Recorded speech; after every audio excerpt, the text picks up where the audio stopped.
नमस्कार, मी तुमची host Goldy from ओल्डी गोल्डी रेसिपीज. आज आहे ना, मी एक मस्त रेसिपी करून खाल्ली आणि मग सकाळी मी माझ्यापुरती थोडीशीच केली होती. आता मी तुम्हाला ती चटकदार रेसिपी दाखवते, पण ही मोठ्या लोकांसाठी. म्हणजे इतकी खमंग, इतकी छान लागते.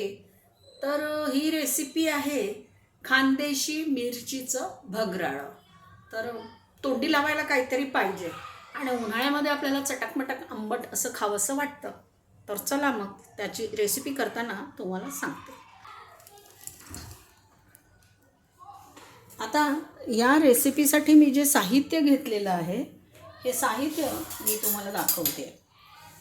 एकतर ही मी बेसन पीठ कालवून घेतलं आहे, हिरवी मिरची, लसूण, कोथिंबीर आणि हे हिंग, साधं मीठ, काळं मीठ, हळद, जिरं आणि मी लिंबू सत्व घेतलं आहे आणि ही थोडीशी मी भाजलेल्या जिऱ्याची पावडर घेणार आहे. बस अगदी थोडीशी पावडर मी यात काढते. बस भाजलेल्या जिऱ्याची पावडर. एकतर ही रेसिपी अक्षरशः 5 मिनिटात होते आणि आपल्याला ना लोणचं वगैरे खायचा कंटाळा आला ना, तर ही रेसिपी खूपच छान असते. थोडं तेल या रेसिपीला जास्त लागतं. तर आता बघा मी यात काय काय टाकते, कशी करते आहे ते पाहून घ्या. मस्त होते, खूप छान लागतं.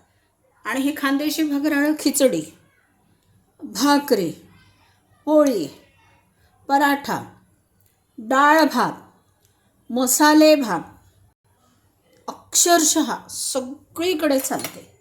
सगळीकडे तुम्ही खाऊ शकता, कारण ही आहेच मुळात चटकदार रेसिपी. मी हे जिरं टाकते. मला वाटतं तेल तापायचं राहिलं थोडं, जाऊ दे. आता टाकून दिलं जिरं बोलता बोलता. आता ते जिरं फुलेस तर आपण थांबूया. जिरं फुललं की मग हिंग टाकूया थोडासा त्याच्यात. तर खूप छान. आणि ह्या रेसिपीची गंमत अशी आहे की ॲक्च्युली ही रेसिपी आहे शेतकऱ्यांची. भाकरीबरोबर काय, घरामध्ये बेसन असतं आणि ओरिजिनल रेसिपीमध्ये म्हणजे माझी आजी खानदेशी असल्यामुळे चण्याची डाळ घालून वाटून मग ती यावर टाकत असेल. ते मिरचीचं भगराळं अतिशय अप्रतिम लागायचं. आता मी चण्याची डाळ भिजवली नाही आहे, त्यामुळे मी वेळेवर या बेसनाचा आसरा घेते, कारण मी सकाळी बेसन लावूनच खाल्ली. मग मी जी खाल्ली रेसिपी ती मी तुम्हाला दाखवते. जिरं फुललं आपलं मस्तपैकी, याच्यामध्ये हिंग टाकलं आणि आता आपण मिरची टाकून घेऊ. मिरची उडेल म्हणून मी त्यावर झाकण ठेवलं. आता ॲक्च्युली जेवढी मिरची आहे त्याच्या अर्ध लसूण घ्यायचं, त्यामुळे मी हा अर्धा लसूण, आता ही मिरची झाली की टाकून घेणार आहे.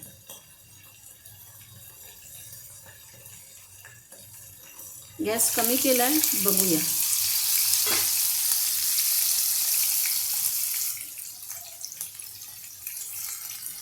वा वा वा, इतका सुंदर वास येतो, सुटलाय. सकाळी पण माझ्या तोंडाला पाणी सुटलं, तर एवढी केली होती, तर ती मी एकटीनेच खाल्ली. आणि मी तिखट मिरची घेतली आहे. मुलांसाठी करायची असेल तर ती पोपटी मिरची आपण घ्यायची. आता यामध्ये मी हे मीठ टाकते. आता काय होतं आहे, साधं मीठ आणि काळं मीठ हे दोन्ही मिठं याच्यात ॲड होतात, त्यामुळे याच्या हिशोबाने घ्यायचं. काळं मीठ साधं. आपण हिंग टाकला होता आधी. हळद, थोडंसं हिंग वाढवून देते. कालवूया. आपली मिरची शिजून तयार झाली. याला भरपूर तेल लागतं.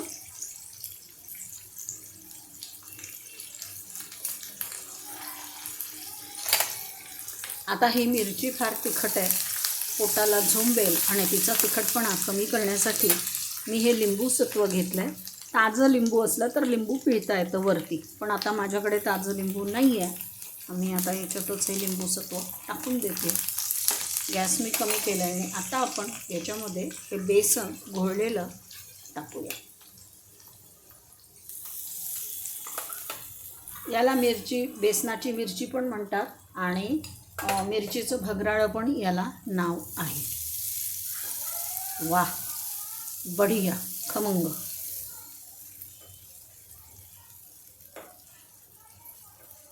छान त्याचं तेल रचरच रचरच सगळीकडनं सुटलेलं आपल्याला दिसलं पाहिजे. याच्यात तुम्ही ताक पण टाकू शकता, लिंबू नसेल तर थोडंसं दही टाकू शकता, काहीही टाकू शकता. माझ्याकडे ताजं लिंबू नव्हतं म्हणून मग मी हे टाकलं, म्हणजे काय म्हणतात त्याला, लिंबूसत्व टाकलं. पण लिंबूसत्व टाकलं ना, आता ही उद्या उरली की इतकी छान लागते. मी आता जास्त केली आहे कारण आता माझ्याकडे येतील उद्या कोणीतरी, तर त्यांना पण मी ही खाऊ घालीन रेसिपी. फ्रीजमध्ये ठेवली की छान राहते, काही खराब होत नाही, काही नाही, मस्त. आणि आता बघता बघता 2 माणसं, मोठी माणसं हे खाऊन घेतात. आता आपण काय केलेलं आहे, याच्यामध्ये आपण छानपैकी लिंबूसत्व टाकलेलं आहे, बरोबर आहे. आता मी फक्त ते बॅलन्स करण्यासाठी थोडीशी साखर यात घालते, अगदी थोडी. तुम्हाला घालायची तर घाला, मला आवडते म्हणून मी घालते, तुम्ही नाही घातली तरी चालेल. मी फक्त तुम्हाला सांगितलं. आता काय होतं, साखरेने लिंबूसत्वाची जी टेस्ट आहे ती एकदम बॅलन्स होऊन जाईल. वाव, एकदम नाईस, मस्त. एकतर त्याचा वास पण खूप खमंग सुटला आहे. बस आता मी ही रेसिपी, आपण याचं प्लेटिंग करूया. आपली रेसिपी तयार. म्हटलं ना तुम्हाला 5 मिनटात होते.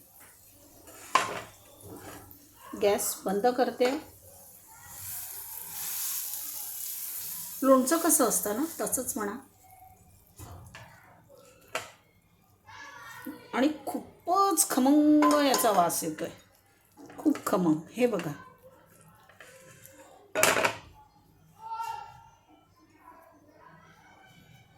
मस्त मिरचीचं भगराळं आपलं तयार झालं.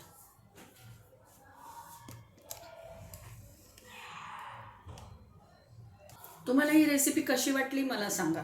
तोंडी लावण्यासाठी अतिशय उत्तम आहे. गरम गरम बाजरीची भाकरी, गुळाचा खडा, मिरचीचं भगराळ आणि ताकाची वाटी, खूप सुंदर जेवण होतं. धन्यवाद. तुम्ही माझी रेसिपी शांततेने पाहिली म्हणून. माझा नेहमीचा फंडा, बनवा, खा, खिलवा. तुमच्या गोल्डीला छान छान कॉमेंट्स पास करा.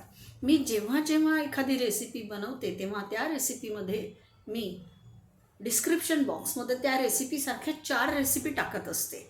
तुम्ही जर डिस्क्रिप्शन बॉक्स उघडून पाहिला तर हे जे मिरचीचं भगराळं मी केलं आहे, तर मिरचीच्या आणखीन 4 रेसिपी तुम्हाला त्यात सापडतील. दुसरं म्हणजे इंस्टाग्रामवर पण मी रेसिपी टाकते, त्यामुळे तुम्ही तिथं पण माझ्या रेसिपी पाहू शकता. तुमचे मनापासून खूप खूप धन्यवाद. तुम्हाला माझी रेसिपी आवडली असेल तर माझी channel like, subscribe, share, comment जरूर जरूर करा.